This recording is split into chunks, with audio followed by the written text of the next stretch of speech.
고난이란 기회라는 제목으로 하나님 말씀 증거하도록 하겠습니다. 곧 무너질 성전 앞에서 예수님이 메시지를 증거하십니다. 그러니까 성전은 무너질 거니까 허상이죠. 허상 앞에서 주시는 말씀 또는 성전 무너진다니까 되게 두려워했던 것 같아요. 두려움 앞에서 주시는 말씀. 진짜 믿음 붙들라라는 거죠. 성전 앞에서의 메시지 오늘 세 가지 우리에게 되게 중요하다고 생각을 합니다. 첫 번째는 보이는 것 의지하지 말고 어린아이 같은 믿음을 가지라. 이게 우리가 마지막 때 꼭 붙들 거라는 거예요. 어린아이 같은 믿음, 보이는 것 의지하지 말고. 그 제자들이 6월절에 사람들 많이 오니까 이제 덤으로 와가지고 성전 보니까 되게 아름답거든요. 되게 화려하고. 그리고 결코 무너지지 않을 것 같은 모습을 봤습니다. 그래서 자부심이 있었죠. 성전 대단합니다. 막 그랬다라는 거예요. 사실은 하나님의 영광이 건물, 뭐 외적인 거, 화려함 이런 데 임하는 거 아닌데 우리도 제자들과 똑같다라는 것입니다. 이렇게 거짓된 안정감이 있다라는 거예요. 뭐 건물이 멋있거나 뭐 웅대하거나 뭐 이러면은 와 대단하다. 이건 절대 흔들리지 않아. 사실 뿌리가 없는 거짓된 안정감인데 하나님께서는 겉이 아니라 중심을 보신다 그러잖아요. 그런데 우리는 중심을 잘 못 봐요. 맨날 외모 보고 껍데기 보고 그런다라는 것입니다. 5절을 보시면 어떤 사람들이 이거 다른 공간 보고서 보면 제자들이에요. 성전을 가리켜 아름다운 돌, 꾸민 것 그러면서 외형적인 것을 보면서 대단합니다. 그렇게 얘기했다는 거예요. 그랬더니 예수님이 6절 돌 하나도 도리에 남지 않고 다 무너뜨려지리라. 니네들이 보는 화려함 그거 얼마 못 가. 다 무너질 거야. 그렇다는 것입니다. 무슨 뜻이죠? 거짓된 안정감에 속지 말라. 눈에 보이는 것에 치심하지 말라. 그런 뜻입니다. 살아계신 하나님께 뿌리를 둬야지 껍데기 보고 건물 보고 이런 걸 보고 안도감 갖고 그러는 것은 엉터리다. 그런 거예요. 어린아이 같은 믿음이란 게 뭡니까? 어린아이 한번 보세요. 어린아이가 큰 아파트 있다고 안심합니까? 어린아이가 뭐 보석이 많다고 안심해요? 어린아이가 안심할 때는 언제죠? 아빠, 엄마 품에 있을 때 안심하는 거죠. 어린아이 같은 믿음이란 게 그거예요. 건물, 화려함, 외적인 거 그거 갖고 안도한다는 건 어린아이가 아니죠. 어린아이는 아버지 없으면 어머니 없으면 못 살아요. 그렇죠. 뭐 특별히 엄마가 우주 아니에요. 우주. 엄마 없이 어떻게 살아요. 어린아이가. 엄마만 있으면 되는 거죠. 천만금을 준다 할지라도 엄마 없으면 아무것도 아닌 거고. 그러니까 어린아이 같은 믿음이란 건 뭐냐. 전적으로 예수님만 의지합니다. 그게 어린아이 같은 믿음이라는 거예요. 마지막 때가 되면은 예수님 말고 믿을 게 되게 많아져요. 화려한 거, 뭐 대단한 거, 사람 많이 모이고, 뭐 K-팝 뭐 이러면서 전 세계적으로 뭐 이러면 다 들떠가지고 거기 우르르 몰려다니는데 그거 곧 무너져. 그 며칠 안 있어 무너져. 이거 보면은 이거 기록될 때가 누가가 기록한 거 아니에요. 사도 바울이 순교한 게 AD 65년이거든요. 근데 디도 장군에게 예루살렘 성전이 무너진 게 AD 70년이에요.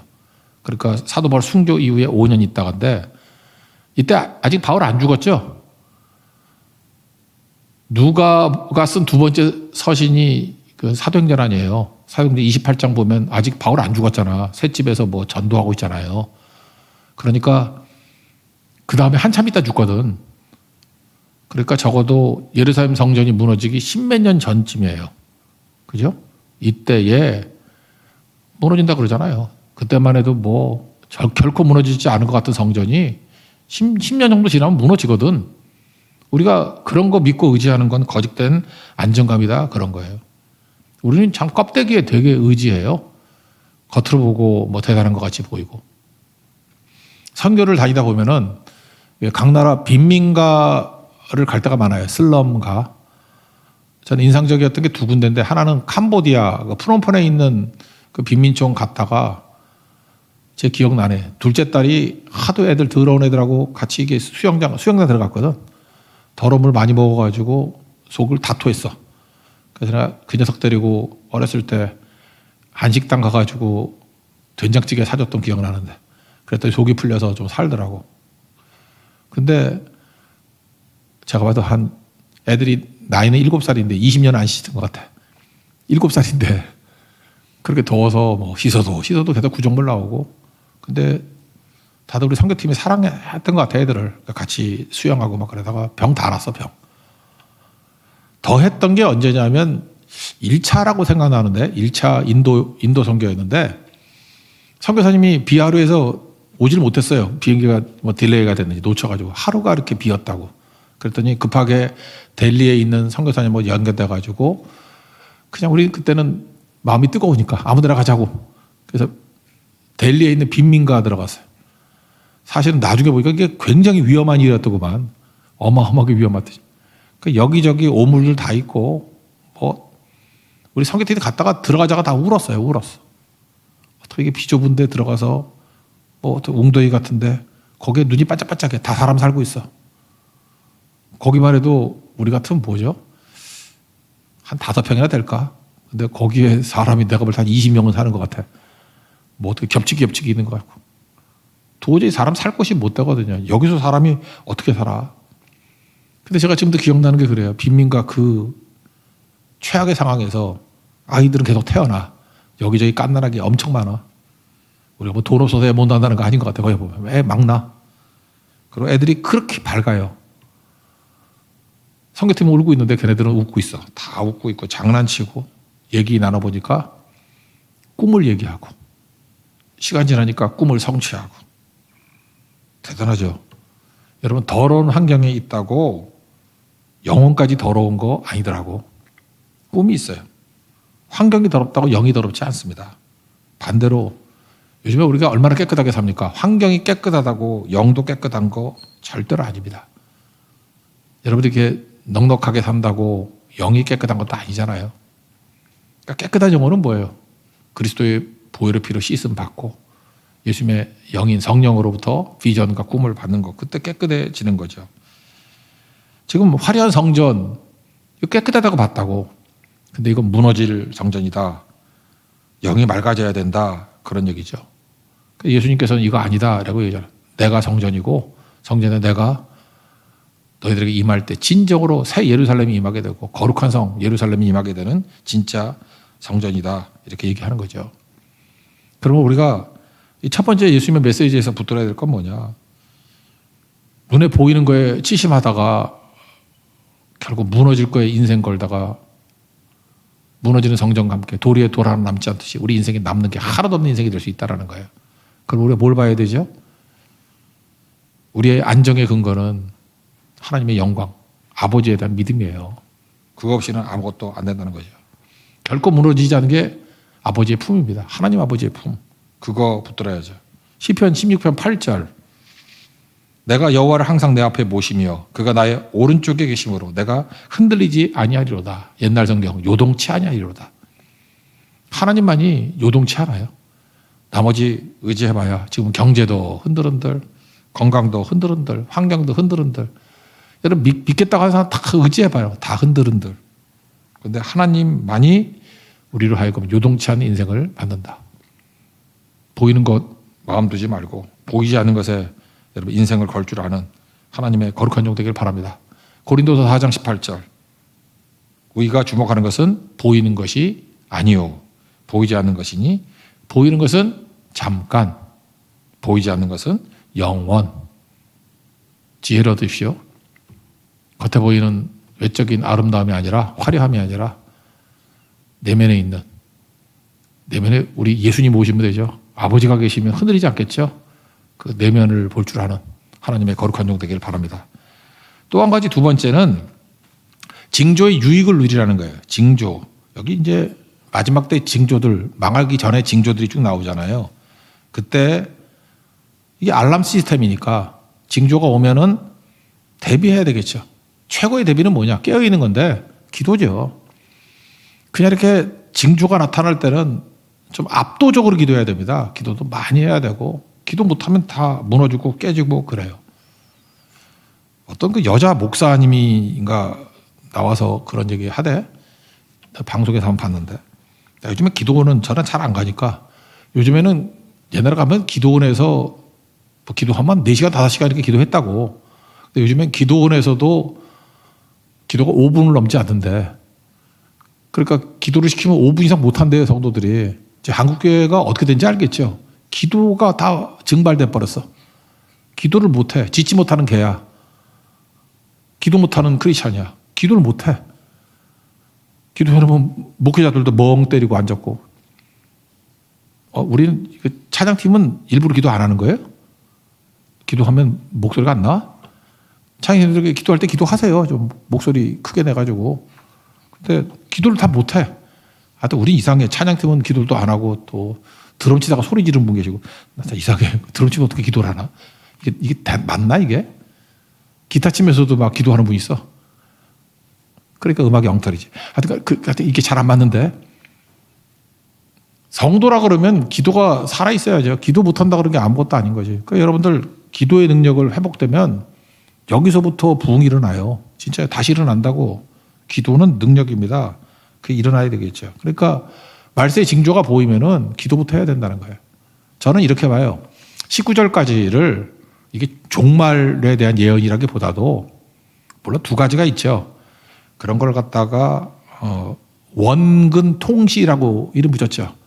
산이 두 개가 이렇게 거리는 떨어져 있지만 내 입장에서 이렇게 보면 단면으로 보이니까 실제로는 산과 산 거리가 한 10km쯤 떨어져 있다 해도 내 눈에는 이렇게 겹쳐 보이죠.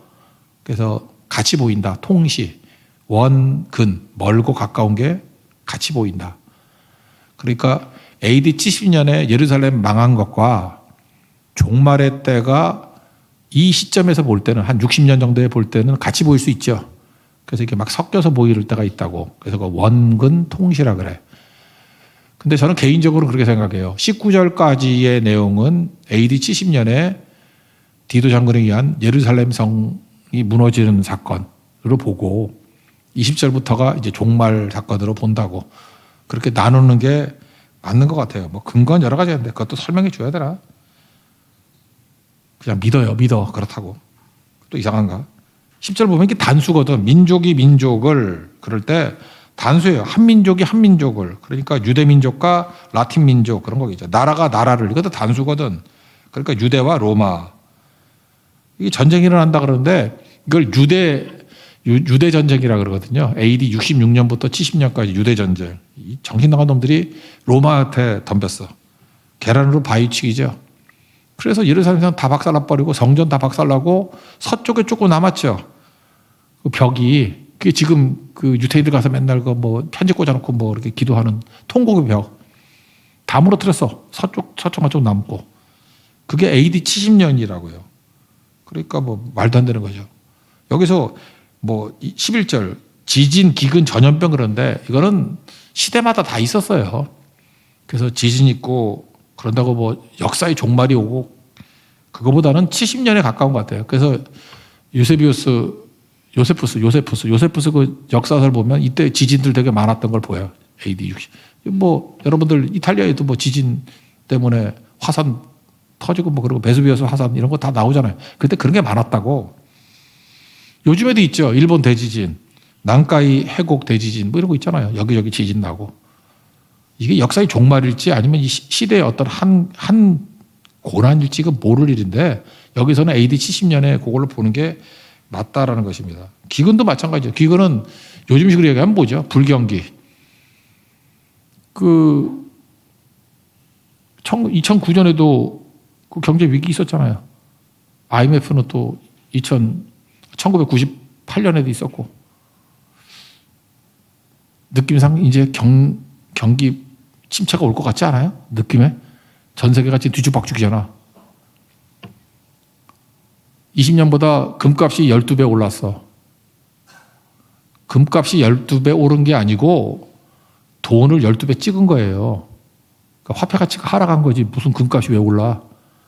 착시야 착시. 금값이 오른 게 아니고 돈 가치가 떨어진 거예요. 돈 엄청 찍었잖아. 그 돈이 다 어디 가? 느낌으로 오거든. 돈 엄청 많아졌어 지금. 그러니까 이게 다 휴질 수도 있는 건데 돈 다 나오면은. 그러니까 이런 게 불경기거든. 기근이. 지금도 있죠. 언제든지 올 수 있죠. 전염병이야 뭐 말할 것도 없죠. 얼마 전에 우리 뭐 팬데믹이 있었잖아요. 여러분 역사에 보면 14세기 때 유럽의 인구 많이 보면 3분의 2가 죽었어요. 흑사병으로. 3분의 2가 죽었다니까. 3분의 1이 죽은 게 아니라 3분의 2가 죽고 적게 잡을 때가 반이 죽었어요. 그래서 사회 구조가 붕괴돼 버렸어. 가보면 그냥 셋 중 둘이 죽었다니까. 잘 안 보여. 몇 명 없어. 그렇게 돼 버렸다고요. 그러니까 이게 그 당시의 내용이 될 수도 있겠죠. 그러니까 이런 일들이 그때마다 올 때 예수님 말씀은 뭐냐. 이거를 리마인드 장치로 생각하라고. 아, 말씀을 생각하는 장치로. 알람 시스템으로 생각하라고. 아, 이때 뭘 해야 돼요? 아, 기억하고 대비하고 깨어 있으라고. 이때 해야 될 일이 뭐죠? 엄청난 기도로. 그럼 그때 오히려 살아나고 하나님께서 그들을 통해서 새로운 출발을 주신다는 것입니다. 그래서 징조의 유익은 뭐냐? 깨어 있는 거예요. 막 기도하는 거. 최근에 그 전쟁 있었잖아요. 그 이란하고 이스라엘하고. 난 그거 유심히 봤는데 그 막 포로 쏘고 그랬잖아요. 미사일 날리고 그랬는데 나는 신기했던 게 뭐냐면 이스라엘 사람들이 몇 명 안 죽었어. 그 왜 저렇게 안 죽지? 그래서 죽은 숫자를 세보니까 첫 번째 미사일 날아갈 때 5명 죽었대. 그리고 뭐 250발 날렸을 때 35명 죽었대. 아, 내가 봤을 때 총으로 쏴도 35명 죽겠다. 그때 미사일이 250발을 날렸는데 35명 죽었대. 이유가 뭐냐? 일단 아이언 돔이라는 게 있죠. 뭐 철의 돔? 뭐 이렇게 미사일 나오면 막는다며. 아이언 돔. 그것도 있지만 더 중요한 것은 이스라엘은 경보 시스템이 잘 돼 있어서 미사일 나올 때 시간이 있잖아요. 5분 안에 다 방공으로 들어간대. 그러니까 35명밖에 안 주죠. 35명은 뭐죠? 느려 터진 놈들. 그죠? 거기 그래 느려 터져도 안 떨어질 거 아니야. 느려 터진 플러스 머리 위에 떨어진. 그러니까 가는 거지. 그래서 제가 놀랐어요. 이게 바로 우리하고 똑같다고. 우리도 이스라엘의 아이언돔이 있는 거와 마찬가지로 우리에게는 기도돔을 만들어야 돼. 기도돔. 압도적인 기도로 어떤 마귀의 화살이 날라온다 할지라도 미사일이 날라온다 할지라도 다 막아준다고. 교회가 이렇게 두툼한 기도돔을 만들어놔야 돼.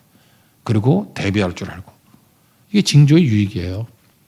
여기는 이 징조 맞춰가지고 뭐 어쩌고저쩌고 이런 거 하지 말고 이거 비스무리한 징조들이 오잖아요. 깨어있으라는 징조. 깨어있는 게 뭐예요? 압도적인 기도로 여러분의 가정에 기도돔을 만드십시오. 그리고 대피하라고. 여러분의 직장에, 여러분의 기업에 기도돔을 만들어서 불경기라는 미사일이 날라올 때도 막아낼 수 있어요. 그거 다. 교회도 마찬가지죠. 마귀는 항상 교회를 공격한다고.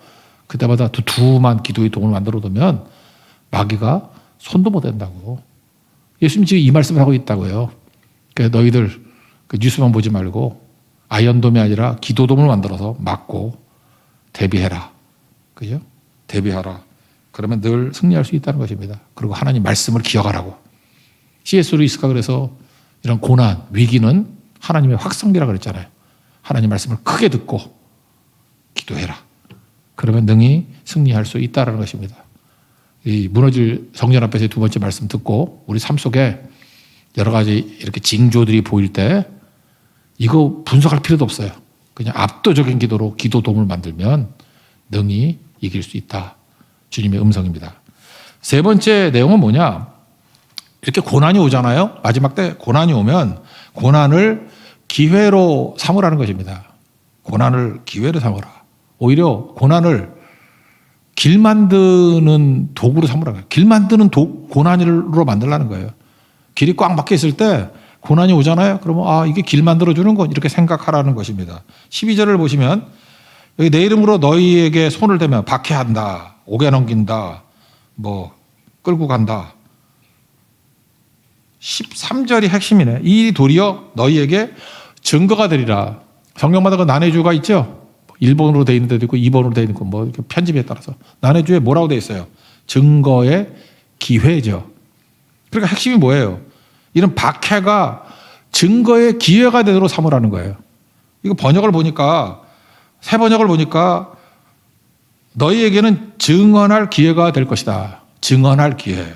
또 쉬운 성경 보니까 증거의 기회. 영어 성경은 다 증거의 기회로 되어 있어요. 우리 이 개역 성경만 증거라고 되어 있지. 그러니까 전도의 기회가 된다는 거예요. 고난이. 그러니까 고난도 해석이 잘 되면 감사할 일이죠. 이 전도 말고 우리 인생으로 따진다 그러면 여러분 인생 가운데 이렇게 꽉 막혀 있어. 그냥 다람쥐 쳇바퀴 돌듯이 답답한 인생을 살 때 고난이 딱 임했을 때 전 세 번째 이 해석이 되게 중요하다고 생각해요. 그 고난을 기회로 삼으라. 다시 일어날 기회로 삼아라. 길 만드는 기회로 삼으라는 거예요. 이거 보고만 해서 이런 거 있죠. 사도행전 1장 8절. 성령이 임하시면 권능 받고 예루살렘부터 시작해가지고 땅끝까지 이르러 내 증인이 되리라. 근데 예루살렘 유대에만 머물러 있잖아. 사마리아도 안 가고 땅끝도 잘 안 가는데 8장에 넘어가니까 스데반 죽음 이후에 핍박이 임했죠. 예루살렘 교회. 다 흩어졌죠. 4절에 두루 다니며 복음의 말씀을 전할세. 그러니까 예루살렘에는 박해가 전도의 기회가 된 거죠. 증거의 기회가 된 거죠. 맞죠? 8장에 나오잖아. 사도행전 8장에. 우리 인생도 마찬가지라고. 어떤 고난이 기회가 된다라는 것입니다.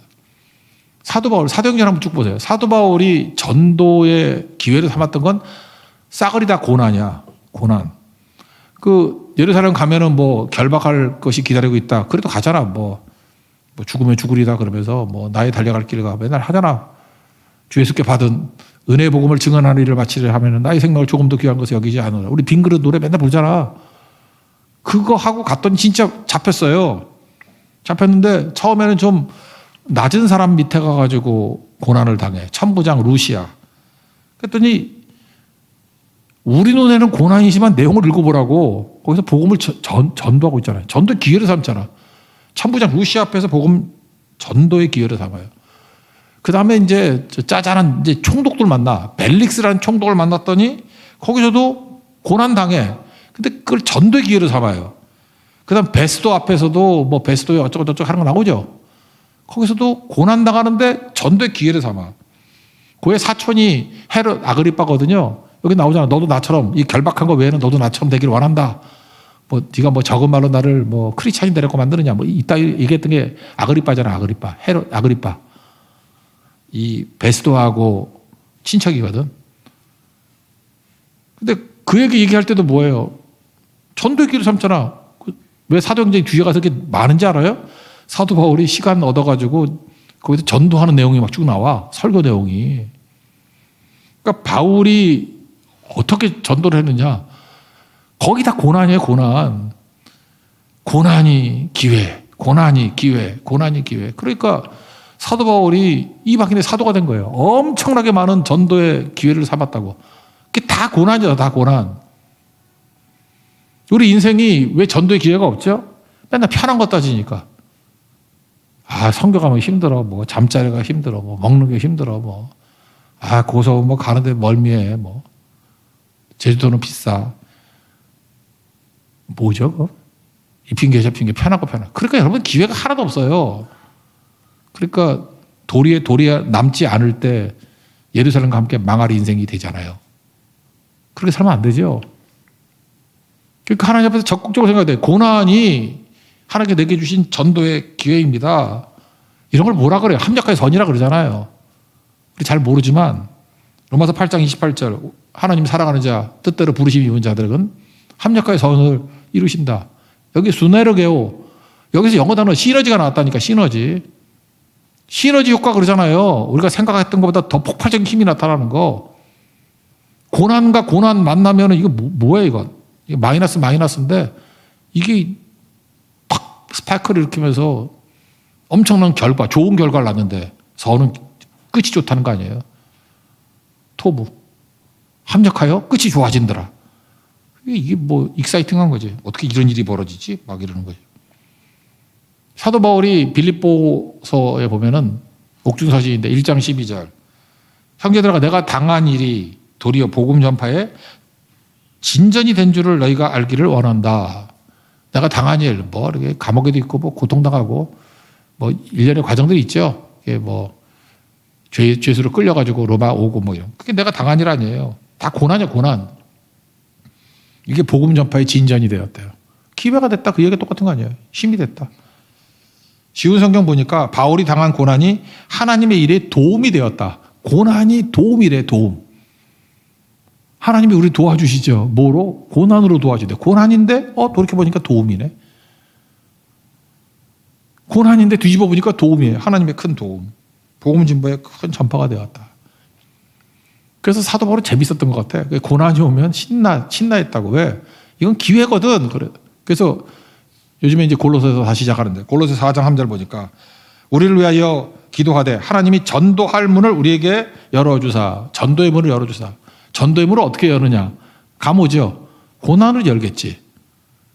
그리스도의 비밀을 말하게 하시길 구하라. 내가 이 일 때문에 매임을 당하였노라. 이해가 돼요? 하나님이 전도의 문을 잘 안 열어주시는데 전도의 문을 열어주세요. 그랬더니 전도의 문이 열리겠네. 왜? 내가 이 일 때문에 전도의 문을 열려고 매임을 당했대요. 감옥에 들어가 있대. 그래서 실제로 보면 감옥에서 이때 로마 감옥인데 여기서 전도 엄청 했던 것 같아 사람들. 그러니까 감옥에서 만난 사람들이 그게 전도 일꾼이 된 거라고 나중에 열매가 되고. 다윗도 그거 아니에요. 다윗이 뭐 왕궁에 있었으면 지들 장군이 나와? 고난당해서 아둘람굴에 도망쳤더니 400명 몰려와가지고 그 환란 당하고 빚지고 뭐 원통한 녀석들, 그러니까 오합지졸들 왔잖아요. 거기서 일꾼들이 나오잖아요. 그러니까 뭐예요? 환란이 기회잖아요. 자기 부하들 만드는 기회 아니에요? 충성스러운 부하들 만드는 기회 아니냐고. 여러분 인생은 예외냐고요. 왜 고난을 두려워해? 고난이 기회인데. 고난이 잠깐 고난 회피형으로 사니까 기회가 안 오는 거지. 그러니까 지금도 죽어라. 고난 그러면 이건 기회야. 기회야. 그리고 앞장서 뛰어 들어가라고요. 그게 유다 지파가 그랬거든. 다윗이 그랬거든. 근데 다 기회잖아, 기회. 그러면서 끝나고 난 다음에는 왜 하나님 차별하십니까? 왜 쟤한테만 기회를 주고. 너는 고난 회피했잖아. 요한기록 같은 데 보면 나오잖아요. 이제 니네들에게 쉼을 주리라. 뭐 내가 너희들에게 눈물 닦아주고 뭐 어쩌고. 주를 위해서 울어본 적이 없는 사람이 눈물을 어떻게 닦아줘? 예수님도 민망할 거야. 야, 눈물 닦아줘. 운 적이 없네. 운 적이 있어야 눈물을 닦아주고 뭐 상처를 입어야 싸매주고 뭐 이러잖아요. 요한계시록의 말씀이 와닿지가 않죠. 난 너무 건강해. 후신도 받을 일이 없어. 그러니까 주님의 요한계시록의 위로를 받으려고 그러면 좀 주님 때문에 울기도 하고 고난도 당하고 좀 피도 좀 흘리고 좀 굶기도 하고 남들에게 욕도 먹고 피눈물 나는 일도 좀 당하고 그래야 주님의 위로가 있지. 그래야 요한계시록답지 않아요? 여러분 천국 가도 창피할 거야. 뭐 한 게 있어야지. 뭐 하다 왔냐 그러면 힘든 성교 다 포기하고요. 아주 쉬운 성교. 마지막에 숟가락 얹는 데만 끼다 왔어요. 뭐 설명할 길이 없죠. 설명할 길이. 우리 사명자 그렇게 사는 거 아니라고요. 그러니까 바울같이 되고 싶다며요. 그렇다면 고난이 기회라는 거 잊지 마십시오. 그런 거 되게 중요한 거죠. 우리 교회도 지금 뭐 이렇게 어려움들이 있었는데 장소의 어려움 이런 거 있는데 또 기도하다 보면 또 하나님이 길 열어주시겠죠. 저 그렇게 믿어요. 그래서 고난이 길이야. 이 건물에서 잠깐 임대료 올리려고 그러는데 계속 올려라. 그럼 우리는 그 고난 때문에 새로운 길이 열리겠지. 그러니까 간단히 생각하면 돼요. 그렇게. 아니면 어떡하죠? 아니면 말지 뭐. 가지고 울면 되지 뭐. 요한계시록에 할 말이 있으려면 많이 울면 되는 거지. 많이 우세요. 그러면. 우리 인생에 뭐 두려울 게 뭐가 있어. 하여튼 중요한 거는 고난은 증거의 기회다. 이거 가슴에 붙들면 되는 거죠. 요셉도 그랬잖아요. 요셉이 다 고난이 길 아니었어? 요셉이 애굽에 갈 길이 없었잖아요. 뭔 일을 가 거기서. 그 형들의 악함을 사용해가지고 노예를 팔아보니까 간 거지. 노예가 되니까 보디발 집에서 가정총무가 돼가지고 경제 배웠잖아. 거기서 경제. 이게 행정. 가정총무니까 뭐 집이 크잖아. 행정도 배우고. 이제 다 됐다. 그러니까 어디다 집어넣어요? 감옥에 집어넣잖아, 감옥에. 보디발의 아내 덕분에 그 아내의 악을 사용해서 보디발 아내의 악을 하나님이 사용하신 거야. 만약에 보디발 아내가 회개하고 착했으면은 그럼 딴 여자 썼겠지. 딴 여자 뭐 보디발의 아내 아니면 보디발의 사촌 노이 뭐 뭘 또 딴 여자 썼겠지. 악한 여자 지천에 깔렸잖아. 아니면 여러 번 사용했겠지. 여러 번 중에 여러 번 뭐 악할 때. 그러니까 그거에 신경 쓰지 말라고. 갔더니 누굴 만나요? 떡 맡은 관원, 술 맡은 관원. 떡은 뭐지? 떡은 주방장보다는 뭐 좀 큰 거겠죠. 뭐 떡이니까 뭐 내무부 장관인가? 술은 또 뭐야? 술은 외교부 장관 그래야 되나? 거기서 범털들을 만났다고. 거기서 2년 동안 앉아가지고 뭐 하겠어? 애굽의 정치 판도 다 배우고. 걔네들은 말 안 해도 심심하니까 지가 다 얘기할 거 아니야. 누구는 어떻고 누구는 어떻고 누구는 어떻고. 30살에 요셉이 총리가 되자마자 즉각적으로 행정을 좌지우지할 수 있었던 이유가 뭐냐 하면은 감옥에서 떡 맡은 관원, 술 맡은 관원하고 그런 사람들과 범털과 지냈기 때문에 그래요. 거기 아니면 어떻게 만나고 그런 사람들을. 누가 만나줘? 여러분들도 높은 사람 만나려고 그러면 서울 구치소 가면 다 만나. 거기 가면 다 있어. 뭐 전직 대통령부터 시작해서 장관들. 거기서 옛날에 그랬어. 서울 구치소 가면 다시 내각을 꾸밀 수 있대. 거기 내각을 꾸밀 수 있을 정도 다, 뭐 옛날 무슨 대통령 때 그러더라고. 내각을 다 꾸밀 수 있어. 거기 다 있대. 그러니까 빨리 가서 공부하려고 하면 거기 들어가서 하나님께서 급하게 가르칠 수도 있는 거죠. 억울하게. 억울하게. 그러니까 고난이 기회라고. 억지로 고난 당하는 게 아니라 하나님께서 나를 이끌어주는 그 길. 생각이 달라지죠. 예수님이 지금 무너질 성전 앞에서 우리에게 말씀하고 있습니다. 정신 차리고 이거 붙들라라. 보이는 것, 보이는 화려함, 건물, 화려함, 아름다움, 그거 다 무너질 거야. 어린애 같은 믿음. 아버지 안에서만 안정을 얻는 거예요. 거짓된 안정감이 아니라 진정한 안정감. 아버지 품 안에서만 안정이 있습니다. 주 없이는 살 수 없습니다.